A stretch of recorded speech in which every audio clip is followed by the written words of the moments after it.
میں اسے کھونے سے ہمیشہ ڈرتا تھا، ہر بات پہ اسے کہتا وعدہ کرو تم مجھے چھوڑ کر نہیں جاؤ گے۔ مجھے لگتا تھا میرا سارا سکون اسی کے پاس ہے، صرف اسی کی ذات میں میری تکمیل ہے، اس کے سوا مجھے کسی دوسرے کی ضرورت ہی نہیں۔ اور پھر وہ میرے کہنے پہ وعدے بھی کرتی تھی، مگر میں یہ بھول گیا تھا انسانی ذات کی تکمیل صرف اللہ تعالیٰ کی محبت سے ہے۔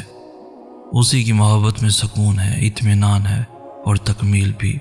اور جب بندہ اللہ کی ذات سے بے نیاز ہو کر اس کے بندوں میں سکون ڈھونڈنے لگ جاتا ہے تو پھر وہ ناراض ہو جاتا ہے اور اس سے وہ سب کچھ چھین لیتا ہے جو انسان کو اس کی یاد سے غافل کر دیتا ہے۔ اسے کھونے کے بعد جب میں طویل سجدوں میں جانے لگا تو پھر کل کائنات کا سکون وہی میسر پایا، اور پھر میں نے اللہ سے اس کی سلامتی، کامیابی اور خوشیوں کی دعائیں مانگی، اور اس قدر یقین کا احساس محسوس کیا جیسے کوئی میرے سامنے بیٹھا میری دعاؤں پہ کن کہہ رہا ہو۔ آخر کیوں ہم نے خود کو انسانوں میں اتنا الجھایا ہوا ہے؟ کیا ہماری اپنی ذات کی کوئی حیثیت نہیں؟ صرف دنیا اور چند لوگوں ہی پر سب ختم ہے؟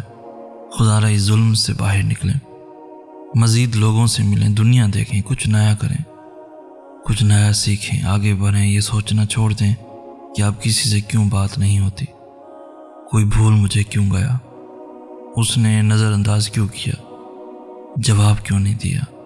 اچھا سوچیں سب کے بارے میں، کیوں ہر کسی سے شکایتیں لگانے بیٹھ جاتے ہیں؟ کبھی کسی دکھی انسان کے پاس بیٹھ کر اس کا حال احوال پوچھ لیا کریں، کبھی صاف دل سے بھی بات کر لیا کریں۔ اچھا سوچیں اور کوشش کریں سب کو اچھے کاموں کی نصیحت کر کے اللہ کے قریب لے آئیں۔ میری آنکھوں نے چند خواب دیکھے، لیکن حالاتوں نے ان خوابوں کو توڑ دیا۔ میں نے منافقوں کے گرد لوگوں کے ہجوم دیکھے، لیکن مقدر نے مجھے منافق بننے سے بچا لیا۔ سچائی کے راستے پہ چلا تو ہجوم میں لوگ خود غرض دکھے، کہہ کہوں میں چھپا روتا جہاں دیکھا، دردوں کو مسکراہٹ میں چھپاتے لوگ دیکھے، لیکن یہ ٹوٹے خوابوں کی کرچیاں لیے میں جہاں جہاں سے گزرا لوگ مطلب بھی دیکھے، لیکن اب دنیا کا دکھاوا بھٹکاتا نہیں مجھے۔ ہاں، اتنی سی عمر میں نے دنیا کے ہر رنگ دیکھ لیے۔ آج ہم نے سب کچھ ہی اس دنیا کو سمجھ لیا ہے اور اس دنیا کو جنت بنانے کے پیچھے لگے ہوئے ہیں۔ ہر کوئی چاہتا ہے کہ یہاں میری ہر خواہش پوری ہو جائے، جبکہ ایسا ممکن ہی نہیں، کیونکہ بنانے والے نے ہی اس دنیا کو دھوکے کا گھر کہا ہے۔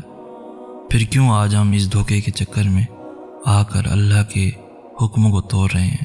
اپنی زندگی کو اللہ کے حکم کے مطابق گزارنا سیکھو، تاکہ اس دنیا میں بھی اور مرنے کے بعد بھی ملنے والی زندگی بھی سکون سے گزار سکیں۔ یقین مانو، نافرمانی والی زندگی میں کوئی سکون نہیں۔ اپنے آپ کو اللہ کے حکموں کا پابند بنا لو تاکہ دونوں جہاں میں فلاح پا سکو۔ زندگی کے سفر کی مختلف شکلیں ہیں۔ ہو سکتا ہے کہ آپ آسانیوں کے زمانے سے گزر رہے ہوں اور کوئی مشکلات کے زمانے سے گزر رہا ہو۔ اللہ تعالیٰ کا فرمان ہے کہ وہ لوگوں میں دلوں کو پھیرتا رہتا ہے۔ آج کسی کی مشکل ہے، اگر آپ آسان کر دیں گے تو جب کبھی آپ مشکل سے گزریں گے تو اللہ آپ کی مشکل آسان کر دے گا، کیونکہ یہ زندگی کی حقیقت ہے۔ آج کا دن رات میں بدلے گا اور رات سے صبح نکلے گی۔ کسی پر سے رات گزر رہی ہے تو اس میں سے اپنے لیے اندھیرے نہ سمیٹیں، ورنہ آپ کے دن بھی سیاہ ہو جائیں گے۔ کبھی کبھی ہم صاف نیت ہو کر، بے قصور ہو کر غلط ثابت کر دیے جاتے ہیں، ہمارے سارے دلائل، سارے ثبوت بیکار جاتے ہیں اور ہم پہ بے وفائی کا ٹھپا لگا دیا جاتا ہے۔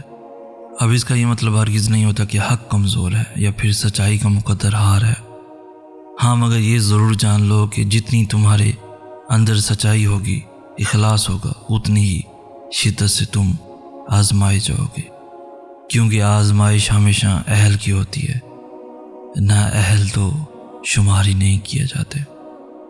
تمہیں لگ رہا ہے نا کہ تم ہمیشہ یوں ہی تڑپتے رہو گے؟ میں تمہیں ایک حقیقت بتاتا ہوں، جس مقام پہ تم ہو اس مقام پہ سب کو ہی ایسا لگتا ہے، تمہارا خوف ہی تمہیں انسان بناتا ہے۔ لیکن پھر اس خوف کے باوجود بھی یقین کا انتخاب کرنا تمہیں مومن بناتا ہے۔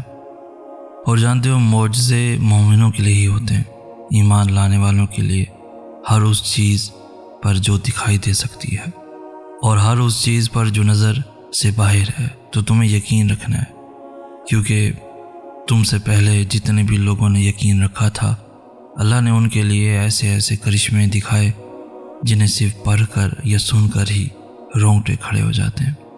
وہ سب بھی شروع میں چند لمحوں کے لیے گھبرائے تھے، لیکن پھر انہوں نے ان گھبراہٹوں کو ترک کر کے یقین کو چنا۔ دیکھو پھر ان کے حسین انجام کو آج پوری کائنات یاد کرتی ہے۔ اور جانتے ہو اللہ نے وہ کرشمے کیوں قرآن میں لکھے تمہارے لیے، تاکہ تم انہیں پڑھو اور تمہاری امید نہ ٹوٹنے پائے، تاکہ تم ان سے نصیحت لو کہ کہانیاں عین اختتام پہ بھی بدلی جا سکتی ہیں۔ تو تم نے انہیں پڑھنا ہے اور یاد رکھنا ہے کہ یہی کرشمے تمہارے لیے بھی ہو سکتے ہیں۔ اس کے کن پہ کسی ایک کا حق نہیں ہے، اس کا کن سبھی کے لیے برابر ہے، اور جب وہ کن فرمائے گا تو یا تمہارا دل پھیر دیا جائے گا یا اس کا جس سے تم دل لگائے بیٹھے ہو، یا ہو سکتا ہے تم دونوں کا۔ تم ہمیشہ تڑپتے ہوئے کبھی نہیں رہو گے، تمہیں بدل دیا جائے گا سمیت تمہارے سامنے کے منظر کے۔ یہاں پل پل جلنا پڑتا ہے، ہر رنگ میں ڈھلنا پڑتا ہے، ہر موڑ پہ ٹھوکر لگتی ہے، ہر حال میں چلنا پڑتا ہے، ہر دل کو سمجھنے کے لیے خود سے لڑنا پڑتا ہے، کبھی خود کو کھونا پڑتا ہے، کبھی چھپ کے رونا پڑتا ہے، کبھی نیند نہ آئے پھولوں پہ، کبھی کانٹوں پہ سونا پڑتا ہے، کبھی مر کے جینا پڑتا ہے، کبھی جی کے مرنا پڑتا ہے، کبھی خوشیاں لوٹ کے آئیں گی اس آس پہ جینا پڑتا ہے۔ بد نصیبی صرف چیز کے نہ ملنے کو نہیں کہتے، بلکہ بد نصیب تو وہ ہوتا ہے جس کو اللہ آنکھ سے نوازتا تو ہے مگر بینائی چھین لیتا ہے۔ اور جانتے ہو کس چیز کی بینائی؟ اللہ کو دیکھنے کی بینائی۔